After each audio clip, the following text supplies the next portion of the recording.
back to another video. It is time for my December bullet journal monthly. I didn't film my November monthly because I messed up so many times and I just didn't feel like it was worthy, but in the end it actually didn't come out that bad, so I'll show you what it looks like at the end of this video. So all of the supplies I'm using, I will also list them in the description box, but I'm using my Micron pens and my Crayola Supertip markers. I'll also be using one or two of my Papermate fine tip markers. Now I'm going to start outlining this little doodle that I made the other day. For this spread I wanted to be a little bit more creative than my previous spreads, and I decided to draw a little scene of a wiener dog grabbing some Christmas lights to put up on a Christmas tree that is way too tall for him. Originally I had a drawing of one of my little characters, but I just couldn't get the face right, so I decided to draw a little wiener dog because I have been wanting to draw a wiener dog for some time now, so I just decided to do it this time, and I put a little beanie on him. Right here is the only instance that I used my Papermate fine tip pens, and I forgot about the smudging that happens with them, so I already smudged the lights a little bit, but it wasn't too bad. Now I'm just taking my Micron pen to draw the little metal part of the light bulbs, and then I'm going to take my Crayola Supertip markers to draw the colors of the light bulbs. But before I do that, I'm outlining the tree, and this little tree caused me some problems. I kept messing with it, and kept messing with it more, and then continued messing with it until I just hated it. So now I'm just thinking about what I'm going to do and how I'm going to fix it. So I just thought, why not just take some dark colors of the Crayola Supertip markers, and hopefully it'll cover up all of the lines that I made and kept making when I really shouldn't have, and should have just left it the way it was to begin with. But, you know, stuff happens. In the end, the tree ended up looking alright, and I was pretty happy with the way my whole little doodle scene came together. The dark colors of the green and the brown actually did cover up the black lines that I made pretty well. Now I'm using my markers to draw the little light bulbs. I'm alternating colors of green, yellow, and red. I couldn't think of any other colors that would look good for Christmas lights. I was thinking maybe a blue, but these three colors are probably the brightest ones that I have, so I just went with these three. As for the shape of the light bulbs, I originally wanted to try to make them look like those little pointy bulbs that kind of look like raindrops, and then I thought maybe I should just do circles, and then I totally forgot about my original plan and just started doing whatever, and they ended up looking like Christmas lights, so I was happy with it.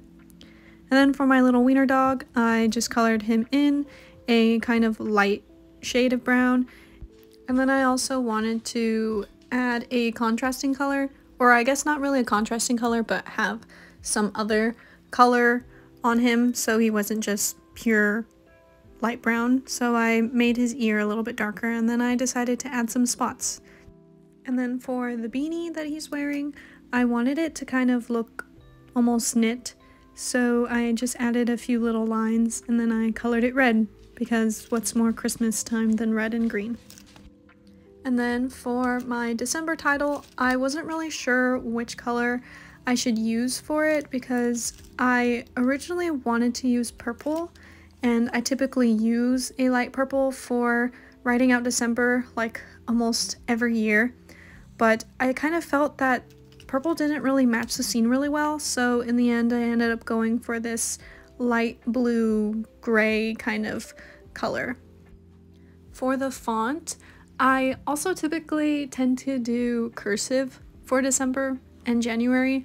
I don't know why, but in nearly every bullet journal, that's what it looks like.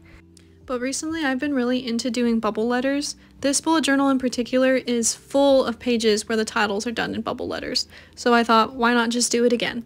I also thought that cursive may not have matched this little doodle as well as the bubble letters would. I do have one tip though when doing bubble letters, especially when using Crayola Supertip markers on paper that is kind of thin and kind of prone to ghosting. When you're coloring in your bubble letters, try to put your marker strokes right next to each other instead of overlapping them, because then it'll make that overlapping part darker than the rest of what's colored in, and the more times you do it, the darker it'll get and the more likely it is to bleed, and then you'll have some serious ghosting on the other side. And then now, using my largest Micron pen, it's actually a Faber Castell pen, it's 0.5.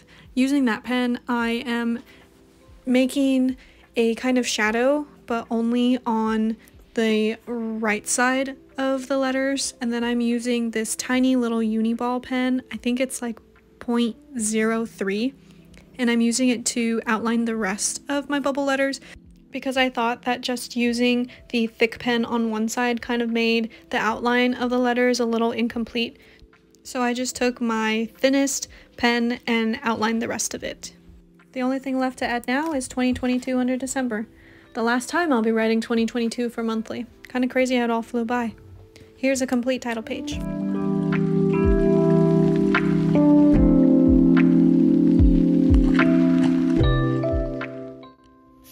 Now it's time for the calendar portion of my monthly.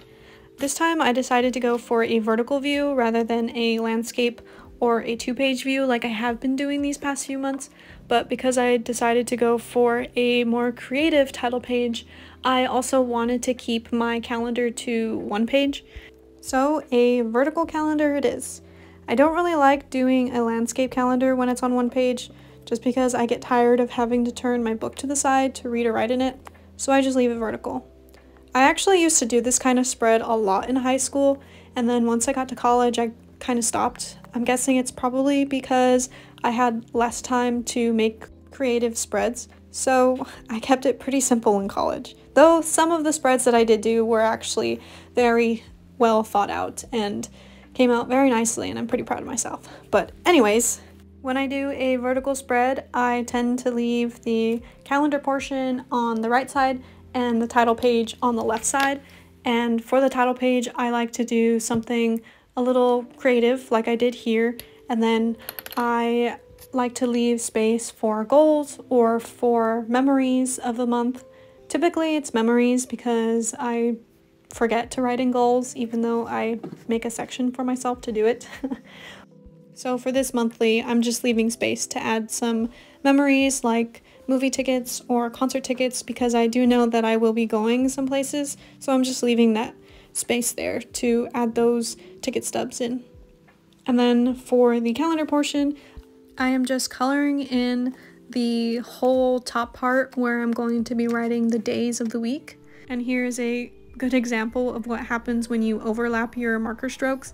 I mean, it doesn't look that bad, but you can see the overlapping. I mean, it's not too noticeable, but the perfectionist in me kind of goes a little crazy. But anyways, for writing the days of the week, I begin my days of the week with Monday, just because in school, the school week always started with Monday, so ever since then I kept it that way. So that means I'll be writing Monday at the very top of the page and Sunday at the bottom. And then for the font, I wanted to remain in theme with the bubble letters, so I just took my thickest marker and wrote the letters kind of the same way the bubble letters were written. And then for the numbers of the month, I'm trying to figure out which color I want to use. I was pretty set on green, but then I decided to go with a brown, so that way it kind of matched a little bit better. So I'm just making small little dots for my numbers to go on, and I'm trying to keep the size of them to 1 dotted box size, because if I go any bigger, it'll kind of take up a lot of space in my little calendar box. And then I'm just taking my Micron pen to write in the dates for December. I will also write in the dates for the last 3 days of November and the 1st of January, but before I do that, I will draw a little dot in a very contrasting color to the brown. I take like this really light blue color, and I make the dots for the last 3 days of November and January just so that way it's noticeable that they're different dates from December. And now, here is the completed December 2022 Bullet Journal Monthly.